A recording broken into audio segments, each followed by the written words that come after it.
Do you really think you're free? Take a moment to answer that honestly. You wake up and the first thing you do is reach for your phone, scrolling non-stop, looking for something new, something to fill the silence. Maybe you grab a coffee and watch a quick video for a boost. Play a song to break the boredom on your way to work or school. You keep feeding your mind with podcasts, social media, endless alerts. And when the noise finally stops, what do you feel? A strange discomfort creeps in, an emptiness. You can't explain, something that pushes you to find another distraction, another quick fix. But the issue isn't pleasure itself.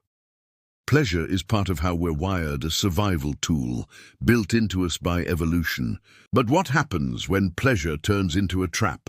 When the urge to feel good becomes a chain that keeps us stuck, a cycle of chasing the next hit of happiness? Aldous Huxley warned us about this long ago. While George Orwell feared a future of control by fear, Huxley saw something even darker, a world where no one needs to be forced, because they're too entertained to care, a world where slavery hides behind comfort, where people actually love being controlled. Now look around, what do you see? A culture obsessed with fun, always chasing the next thrill, avoiding even the smallest discomfort. But at what cost? Does this non-stop pleasure really free you? Or is it silently keeping you in chains? In this video, we'll look at how today's world teaches us to use pleasure as a form of control, and how this craving may be shaping you into something you never thought you'd be.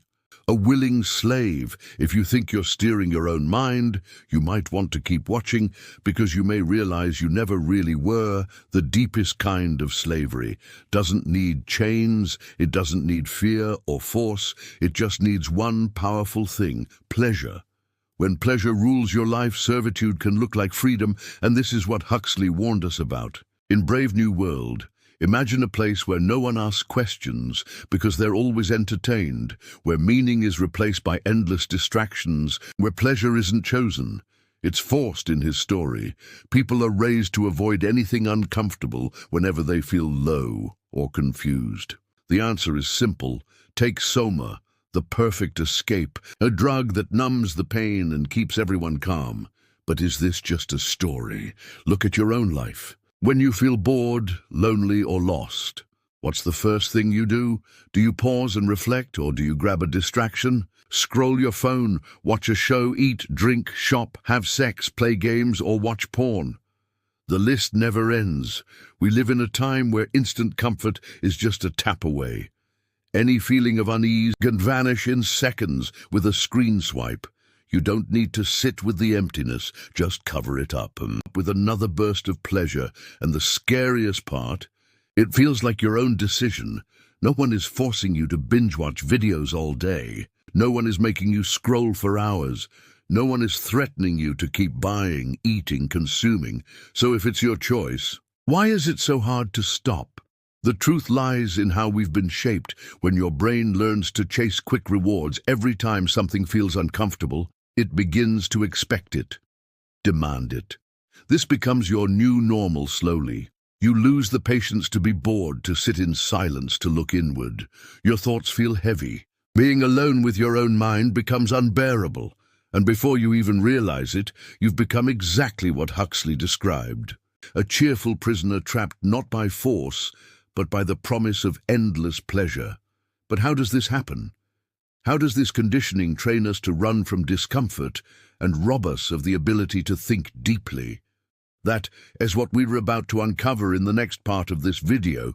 If you're finding this message helpful, hit the subscribe button. And thank you for supporting the channel. Have you ever asked yourself, why is it so difficult to stop? Even when you know you should focus, why does your hand reach for your phone? Why does your brain crave a new ping, a new post, a new escape? This didn't happen by accident. We've been trained this way since the beginning, from childhood. We've been taught to avoid anything uncomfortable. Schools don't teach us how to think.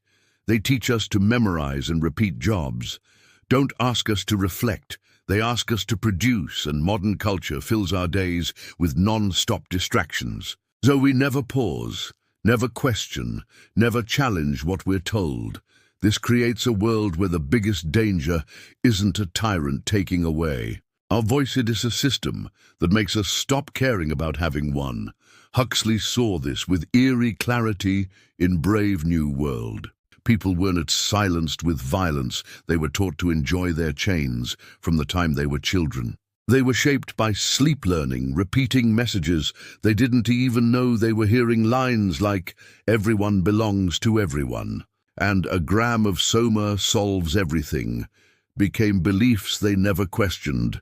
They were trained to see happiness as obedience, to avoid thinking too much, to run from pain at any cost. Now ask yourself, doesn't that sound familiar? Today, it's not sleep teaching, it's social media algorithms, advertising and endless content, all crafted to influence how you behave. Every ping from your phone releases dopamine. Every short video gives you a hit of easy info. No effort, no thought required, and over time you forget how to think for yourself. You start chasing validation. Likes, shares, approval instead of asking deeper questions. Every time you reach for a quick escape, you teach your brain that this is the answer, that avoiding discomfort is the right path. And what's the result? A whole generation struggling to be alone with their own minds, unable to face discomfort, unable to question the world around them. Not because they're lazy, but because they've forgotten how to think deeply. In the end, you don't need a dictatorship when people willingly avoid anything that challenges them. But this refusal to think critically comes with a hidden cost. When we dodge every uncomfortable feeling, we become weaker, more easily influenced, more vulnerable to control. Non-stop pleasure doesn't make us stronger. It makes us passive, and artificial happiness can quietly turn us into people who stop asking questions altogether. But how does that happen? How can the dream of a pain-free life lead to total submission? That's what we'll explore next. Picture a world where no one ever feels pain, where sadness, anxiety, and frustration vanish. Instantly sounds perfect, right? But take a closer look. What happens to a person who never goes through struggle? What happens to a society taught to run from every hard moment? The answer is clear. They grow weaker. Huxley saw this clearly in Brave New World. Happiness was given to everyone. Through Soma, a drug with no side effects, just fast, easy relief.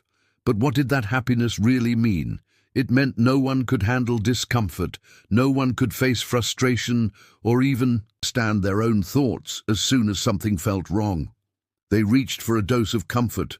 Life became a loop of shallow pleasure, sex, entertainment, more consumption, and anything different was seen as dangerous. Now look around. We may not have Soma today, but we have other tools on social media, giving instant approval, dating apps, removing the fear of rejection, algorithms feeding us what we crave before we even ask for it. Everything is designed to erase effort, to skip pain, to smooth out every rough edge. But what are we losing in return? Our inner strength. The hard truth is, pain has a purpose. Suffering builds resilience. Frustration teaches growth. Challenges help us evolve. When everything is made easy, when all hardship is avoided, we lose our ability to endure. Suddenly, even the smallest discomfort feels too heavy. Tiny failures break us. Minor disagreements and feel overwhelming. About anything that takes patience or effort, we push it away because we've been trained to always choose what's easy, what's fast, what feels good now.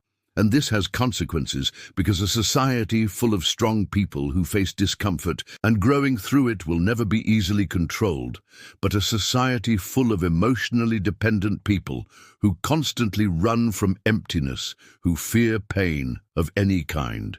That society becomes obedient, that society becomes easy to manipulate.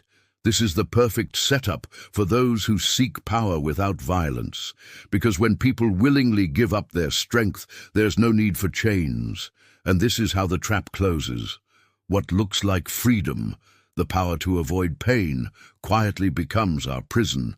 But there is a way out. The key is learning the difference between living for pleasure and living with purpose, because while pleasure can control us, purpose can set us free, and that is what we are going to explore next. Ask yourself honestly, What are you really chasing in life? Is it happiness or is it meaning, pleasure or purpose? The answer might seem simple, but have you ever stopped to really think about it? Today's world tells us happiness is the goal, but what kind of happiness are we offered? A constant stream of quick highs, likes on a post, a shopping spree, casual hookups, endless episodes on a screen, junk food that gives a rush, then leaves us feeling empty. These things satisfy us, but only for a moment, then the emptiness comes back, and that's the problem. Pleasure fades fast, and it always needs a refill, or we start to feel lost again. Now think about the moments that truly shaped you, the ones that made you stronger. Were they easy? Were they filled with comfort, or were they moments of struggle and effort of pushing through something hard? Viktor Frankl, a psychiatrist and Holocaust survivor, once wrote that humans can't live without meaning. He saw that even in the darkest places, those who found purpose held on to hope and sanity. And that's the paradox. Chasing pleasure makes us weaker, but chasing purpose makes us stronger. Pleasure is simple, quick, and addictive. Purpose takes time, discipline, and strength, but here's the difference. Pleasure disappears. Purpose stays. It builds something deep inside. It gives you direction and a reason to keep moving forward. But modern society doesn't want you to find purpose, because purpose takes patience, it takes facing discomfort, and that goes against everything. A consumer-driven system is built on a person with purpose. Doesn't it need constant distractions? They don't crave every new trend. They aren't easily fooled by promises of instant joy. And that's why you're constantly being bombarded with noise ads, notifications, everything designed to pull your attention away. Because a person with purpose is dangerous to any system that profits from your emotional dependence. So if you feel like something is missing, maybe the answer isn't more. Maybe it's less distraction, less noise, less chasing after the next quick hit. The real question is this: what gets you out of bed in the morning? Are you living off short bursts of pleasure, or are you building something meaningful? And how do you break free? How do you take back control of your own mind? That's what we'll dive into next. Now that you understand how the constant pursuit of pleasure can keep you trapped, a deeper question emerges. How do you break free? How do you reclaim your mind in a world designed to keep you distracted, numb, and dependent? First, you need to understand this. It won't be easy. You're up against a system that profits from your addiction. A system built to make you fail. It wants you scrolling endlessly, clicking mindlessly without pause.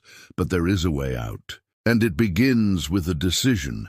To wake up, to see the game being played and choose not to be a pawn in it. The first step is what we can call strategic deprivation. Not the rejection of all joy, but the intentional reduction of the addictive kind.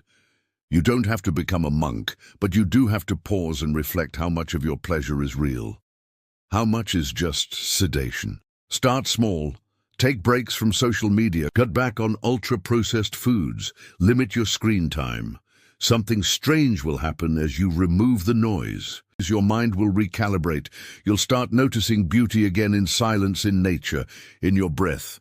You'll rediscover satisfaction in the things that really matter. The second step is to rebuild your tolerance for discomfort. Modern life has taught you to run from boredom, from stillness, from any moment that feels too quiet, but discomfort isn't your enemy, it's your training ground.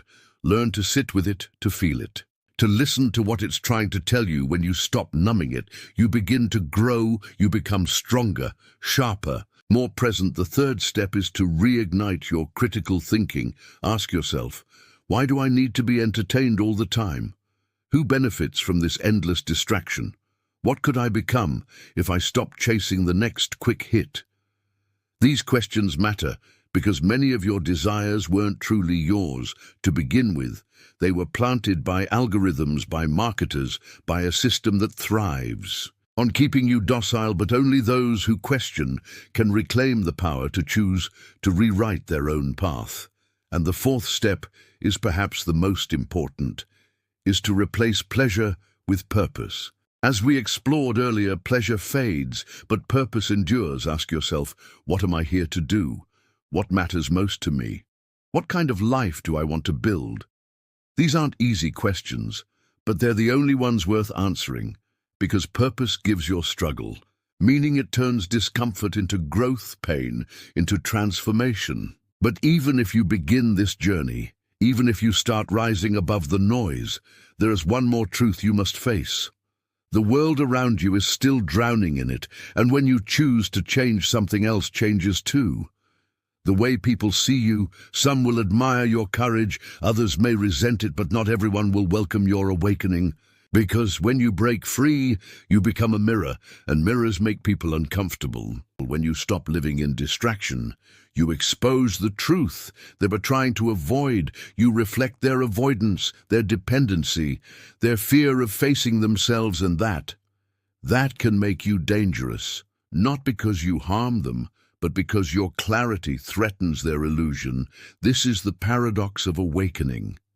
You find freedom, but it often comes with resistance, and sometimes solitude. But if you've made it this far, it means something within you has already shifted. You've seen through the mask, you've realized that what we call freedom today is often just well-packaged slavery, a cycle of pleasure that keeps you numb, obedient and emotionally dependent. Modern society doesn't need chains, it only needs distractions and a little fear of discomfort.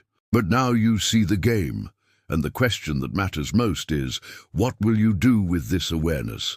Because escaping this cycle requires more than knowledge, more than motivation. It demands the courage to walk alone, to choose meaning over comfort, to resist a system that profits from your blindness. When you stop running from discomfort, you start seeing clearly, and that clarity comes with responsibility. You'll see people around you still asleep, still caught in the chase, and some will admire you, but others will reject you, not because you've changed, but because your change reveals that they haven't. They'll try to pull you back, tell you to relax, to just enjoy life, as if life were meant to be consumed, not created. But now you know. Pleasure without purpose is not freedom, it's sedation. So the choice is yours. You can keep scrolling, keep numbing, keep living in that shallow comfort that never truly satisfies, or you can choose the harder path, the one that leads to depth, to purpose, to true autonomy. So I ask you, what will you choose? Have you felt this trap tightening around you? Have you noticed how easy it is to lose yourself in comfort disguised as freedom? Leave a comment below. Share your experience, because questioning, not obedience, is the first real step toward liberation. And if this video sparked something in you, if it made you see the world through a different lens, hit the like button, subscribe to the channel, and join a community that dares to think deeply. This is Syphoria, where we don't follow the current, we dive beneath it. We question, we reflect, and we uncover the truths most people are too distracted to see. This is just the beginning. See you in the next video.